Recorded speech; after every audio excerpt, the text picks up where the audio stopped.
Здравствуйте. Наверняка вы знаете людей, которые убираются, для которых каждая капелька грязи является вызовом. Возможно, вы и сами такой человек.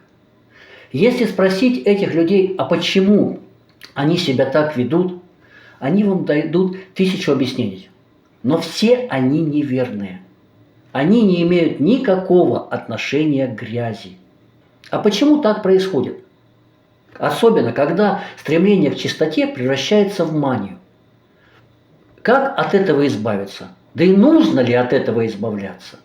Почему вообще появляется вот такая вот страсть к чистоте, страх перед грязью, перед каким-то загрязнением? Чтобы ответить на этот вопрос, нужно просто понять, а как работает нервная система. И уже исходя из этого решить для себя вопрос, а стоит ли избавляться от этого страха, от страха грязи, от стремления к идеальной чистоте. Это канал «Аппаратная психотерапия» и я ее автор и ведущий, доктор Родион Кузнецов. Вот уже четверть века я занимаюсь математическим моделированием нервной системы. И этот канал посвящен практическому применению данной модели. Так откуда у людей такая страсть к чистоте? Ведь ладно бы они сами этим занимались, но им просто становится больно, когда грязно, и окружающие тоже от этого страдают. Почему так происходит? Дело в том, что наша нервная система работает достаточно сложно и достаточно просто. Она работает только на нервных электрических сигналах. Все, больше ничего. По нервам не протекают картинки или звуки, только электрические импульсы. Генератором этих импульсов являются рецепторы. Никаких других источников электричества у нас в организме нет, только рецепторы. Рецепторы, в свою очередь, делятся на две большие категории. Это внешние рецепторы и внутренние рецепторы. То есть для того, чтобы наша нервная система заработала, мы должны получить электроэнергию от этих микрогенераторов, превращающих все окружающие виды энергии в электрический сигнал. Но между внешними и внутренними рецепторами существует огромная разница. Внешние превращают в сигнал все, что нас окружает. Это энергия космоса, энергия воды, земли, солнца, до чего угодно. Внутренние же – это энергия нашего тела, изменений в нашем теле, изменений физического и химического состава нашего организма. Но большое изменение нашего состава – это боль. Каждое резкое изменение физического состояния мы испытываем как боль.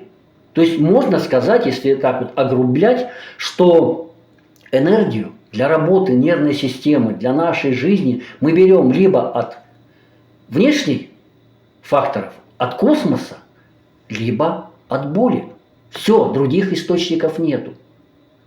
И значит, каждый раз, когда вы видите грязь, у нас срабатывает рефлекс.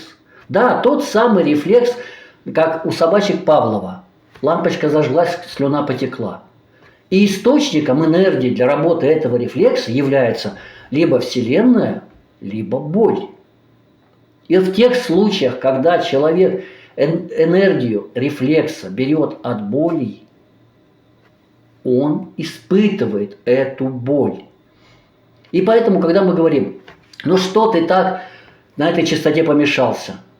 Да никакого отношения, как я уже сказал, к чистоте эта мания не имеет. Каждый раз, когда человек видит грязное место, грязное пространство, включается рефлекс, содержащий боль, и человеку просто становится больно. Грязь в этом случае это только триггер, пусковой механизм данного рефлекса, и не более того.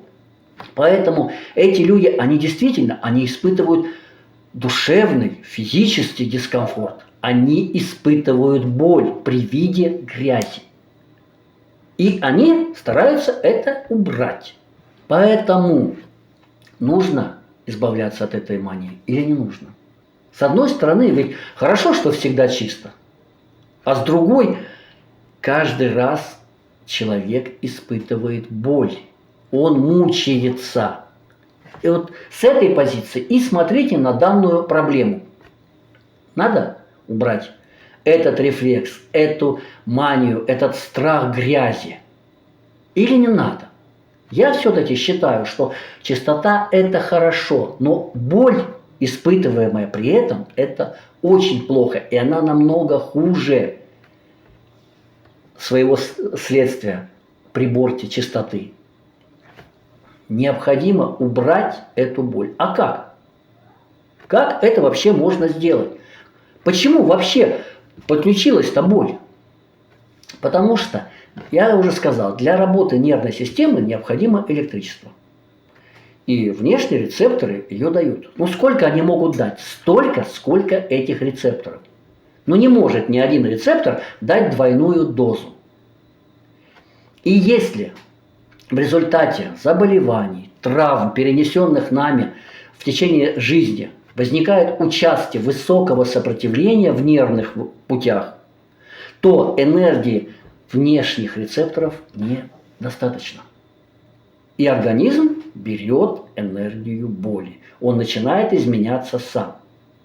То есть он создает себе проблему, он создает себе боль, он создает себе болезнь. Значит, лечить нужно не болезнь, а лечить нужно, восстановив проводимость вот этих путей, для того, чтобы хватало энергии внешних аккумуляторов. И не нужно было бы использовать альтернативную энергию боли. А как это можно использовать? В принципе, все методы психотерапии, психопрактик, они пытаются это сделать. Но делают это неправильно, поэтому и результаты у них недостаточны. Ни одна практика не ставит своей задачей восстановить проводимость нервных путей. Они просто попытались, да, вот практически, если сделать так, то будет лучше. В этом случае у одного человека будет лучше, у другого не будет. Я предлагаю вам попробовать метод аппаратной психотерапии. Задача этого метода физиотерапии в том, чтобы восстановить нервные волокна, проводимость, уменьшить сопротивление. И когда это происходит, необходимость боли, как в источнике энергии, пропадает.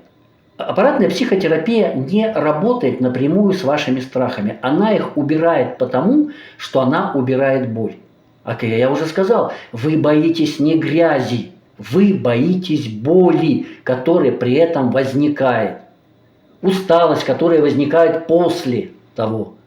Утомление, истощение. Все это следствие именно плохой проводимости, высокого сопротивления нервных путей. И аппаратная психотерапия с этим справляется.